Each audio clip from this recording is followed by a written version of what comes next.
Is it an old K Zildjian? No, it's not. It's an old Kent cymbal.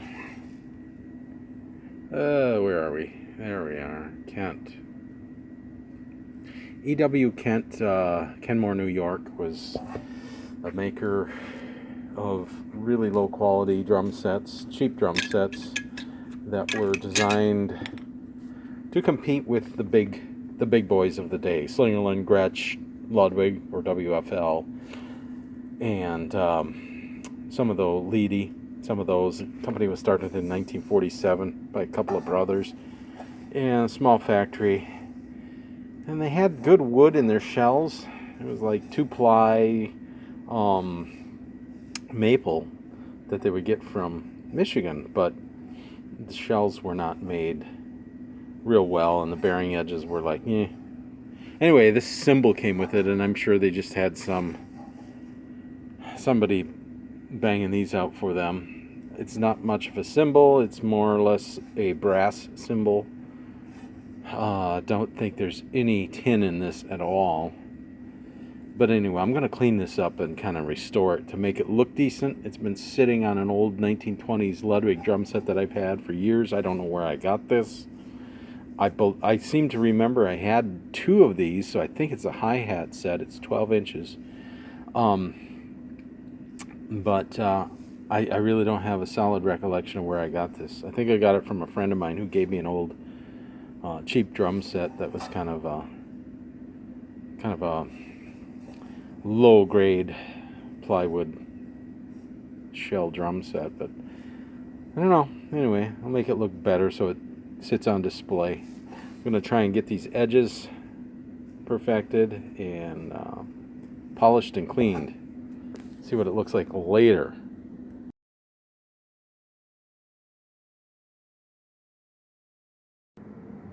First thing I'm going to do is immerse the cymbal in a solution of water and hydrochloric acid. Now the hydrochloric acid is diluted to the point where, I mean, you can put your hand in it and it's not going to eat your hand up or anything like that. It's, you know, if you got a cut that would sting, but it's, you know, nothing wanting to keep your hand in. You want to rinse that off because it'll strip the oils, the fine oils in your hand. But already you're starting to lighten up the patina. So this removes surface oxidation. It removes the organic crud from whatever, which is bronze, bell bronze. But it works. Works really well if you know how to treat it. So next thing I'm going to do is I'm just going to go ahead and clean this up with some scrubbies, and I'll take another picture.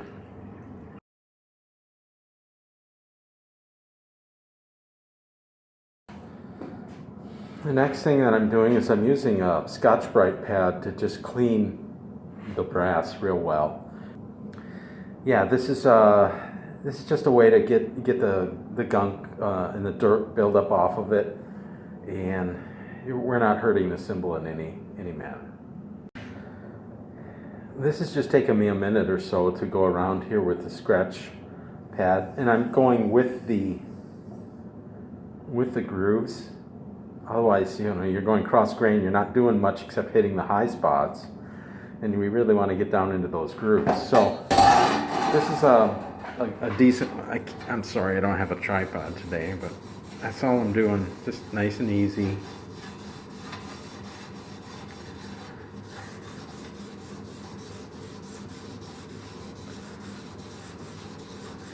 And just go with, now I wouldn't do this probably to a Zildjian or a Paiste. Now for sure, I don't know, there's probably a lot of people don't know this, but Paiste cymbals in particular are coated with a clear coat. And Zildjians are too. There is a clear finish that's put on them, real thin. I don't know if it's a lacquer or some kind of acrylic or whatever. But it's really important when you have those cymbals, especially Paiste B8s, like 2002s and the PST7s and Giant Beats and the some of those, like the non-602 alloy, it's really important not to use any abrasive on those cymbals, because what you're doing is inevitably you get a line around your cymbal from it being in the cymbal case wearing against another cymbal. But what you would do then when you polish it is you're actually polishing that clear coat off. You're actually removing it. So we've all seen those Paiste cymbals that look completely brown and really bad, the kind that aren't designed that way. They originally were real shiny. That's because they're a B8 alloy, and there's a lot more, there's a higher copper content in them. And you're just going to really provide a lot of problems unless you re-clear coat it. And unless you're set up with a spray booth and all that, probably that's not a good idea. So just use soap and water and keep it simple. Now I just went over the cymbal with Comet. You can use Bonami or something like that. People freak out about this, I'm sure. Those that are less informed, shall we say. The grit of this is the equivalent of 4,000 grit sandpaper, okay? If you know anything about sandpaper grits, you know that 4,000 grit is darn near, it's getting to the word, just being a plain sheet of paper. It does have some abrasive qualities that gets inside the grooves, and it cleans the dirt out. It's not really a polishing agent, it's just a really good cleaner. I've used this on cymbals since Rick Van Horn wrote an article in Modern Drummer years ago, and he said, yeah, Comet cleans like gangbusters, but does nothing for the polish. And he was looking at stuff for polishing. I don't know, I might polish this. Let's see where we go with it. And I may just leave it like it is with a kind of a satin sheen. I don't want it to be ostentatious. We'll play it when we're done. It already sounds better.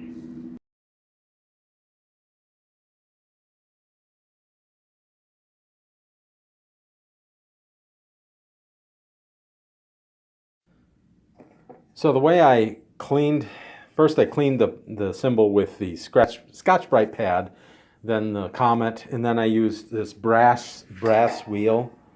This is called a scratch brush wheel, and it's used for brass instruments. And that's the kind of shine that I want on it. I don't want to use compounds that are going to remove metal. I just want it to have a luster.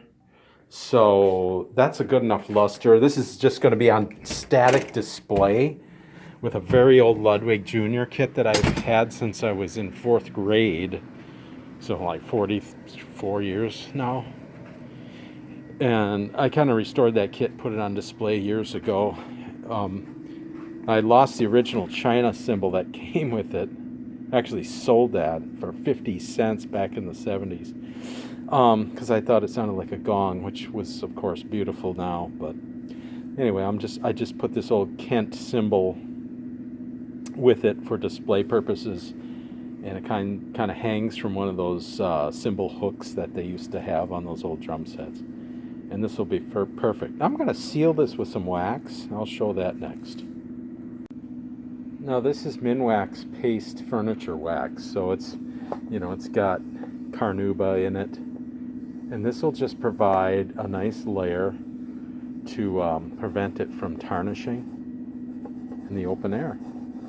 And I'll show that when it's complete. I'll put a couple layers of this on, let it dry, and buff it off, and that should protect it from fingerprints and stuff, although this won't really be handled very much.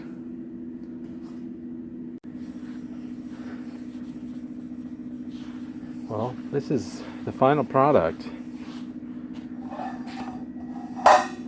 The lightly restored Kent. Oh man, that's hard to see in the camera. There it is, Kenmore, New York. Coated with wax, sealed both sides. Looks much nicer, doesn't it? It's not so shiny that it looks like Somebody buffed it with a rouge wheel, which is fine with me. It just has a nice look to it. Now, how does it sound? It sounds like probably you would expect it to for a cheap brass cymbal.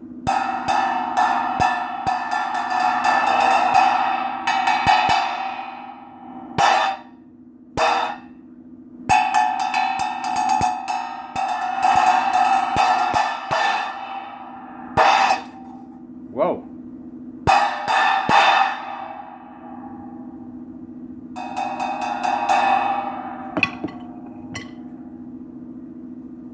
That's what a Kent cymbal sounded like. 12-inch Kent cymbal from the 1960s.